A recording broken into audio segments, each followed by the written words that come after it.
Welcome to Ninerology. I'm your host, Alan, and the 49ers have signed Mac Jones to a 2-year, $7 million deal. And to back up Brock Purdy, or is it to compete with Brock Purdy, or maybe just to add a little bit of leverage for 49ers management? The 49ers are no stranger to offseason drama. It seems like every year it is filled with either contract negotiation drama, people getting let go, and so on and so forth. And this year is no different. Last year you had Brandon Ayuk requesting a trade. A few years ago you had Deebo Samuel going through this requesting a trade. A few years before that you had Nick Bosa, whose extension went right up to week 1. This past year you also had Christian McCaffrey and Trent Williams extensions that needed to be worked out. Trent Williams went right up to week 1. And so the question has to be asked, is the same thing happening for Brock Purdy? My guess is the 49ers are offering somewhere around 3 years, $100 million, which is what Sam Darnold got with the Seahawks. That's my assumption, because why would the 49ers want to pay more if they don't have to? We've seen this entire offseason that the 49ers are prioritizing actually cash savings over salary cap savings. Salary cap savings is completely separate than cash on hand savings. And the 49ers seem more interested in not just cash savings, but also more interested in the soccer team that they just purchased. And I think that's affecting a lot of 49er fans, but specifically the players, because they're probably seeing the tension in contract negotiations. We know that Fred Warner and George Kittle have both been in early conversations about extensions. And we know Brock Purdy's in that conversation. But I don't get the sense that the 49ers want to pay Brock Purdy top quarterback money.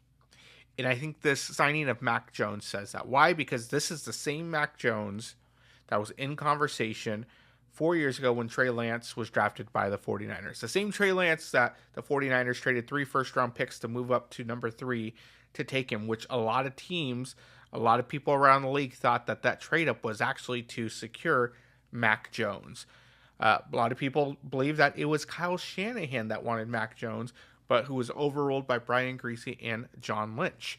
And now that Mac Jones is available with 2 years, $7 million, you can get the guy you always wanted at a much cheaper price, but also still have Brock Purdy, who is a fan favorite and who has been successful, but not have to pay him as much because now you have leverage. And so the question is, how far are the 49ers willing to go? Are they willing to say, you know what, we have a contingency plan, Brock. If you don't want to take the deal on the table, play on your rookie deal, which is only $5 million, and then we'll tag you next year and then trade you if you want, or tag you again and then you'll get less than a 3-year, $100 million deal. That's my guess is what's happening here. And you know what? The 49ers could go all out and just say, you know what?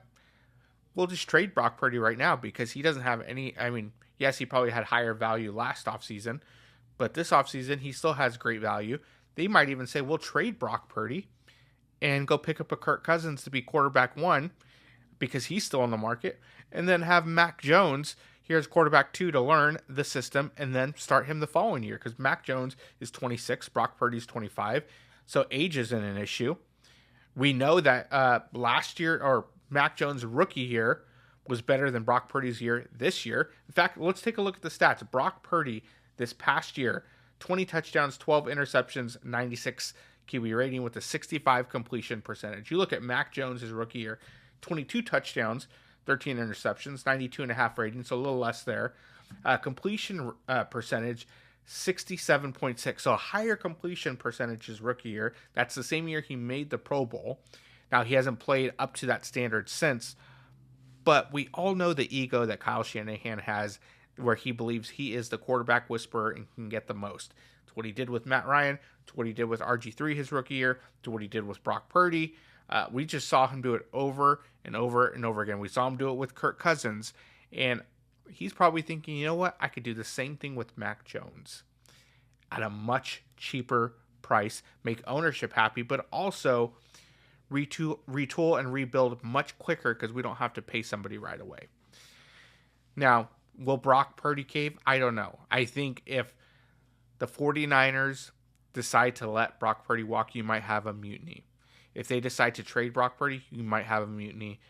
because of how many players they let walk. In fact, the 49ers have lost 9 starters today. We found out that Tabor Pepper, the long snapper, is no longer here. And speaking of which, the 49ers claimed during the entire offseason, we need to get younger. And you know what? They released Tabor Pepper and decided to, you know what? We want to get younger. So you know how we're going to do that? We're going to sign the oldest long snapper in the game at 39 years old. That's how they got younger. They signed an older long snapper who was more expensive than the current long snapper that they had.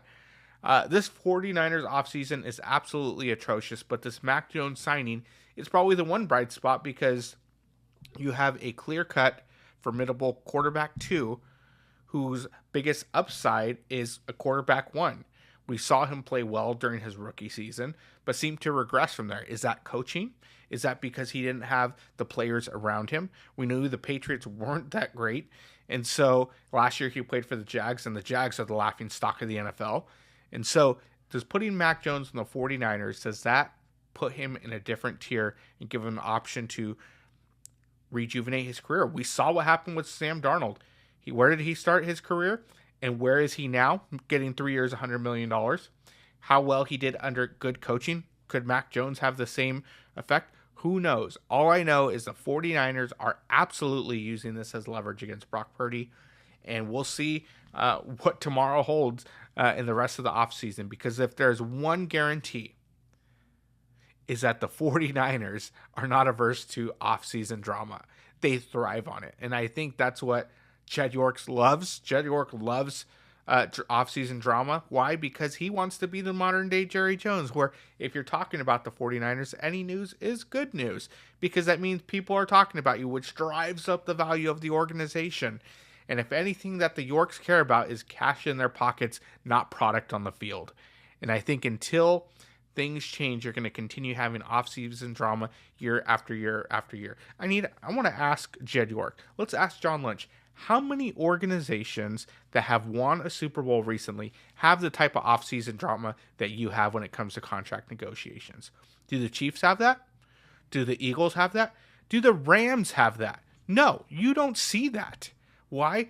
Because teams that have good management, teams that have good front offices, don't carry that into the offseason. They reward their players. They don't drag these out to affect the team. They take care of business off the field and on the field. Now, players' conduct off the field, we don't need to talk about that part yet. But specifically with management and how they do their players, because I know we're all thinking about the Chiefs. How many players do they have get arrested on the wide receiving core? But when we talk specifically about how the front office conducts themselves, the 49ers are in a league of their own as far as doing things the wrong way. And until they figure out how to operate the way some of these good organizations are run, they're going to continue having issues, and it's going to affect things year in and year out. And guess what? There is a cure, and it's called winning a Super Bowl and doing things different. You can't continue to do the same thing over and over and expect different results. Well, that's all we have for today. Don't forget to like and subscribe, and we'll catch you next time.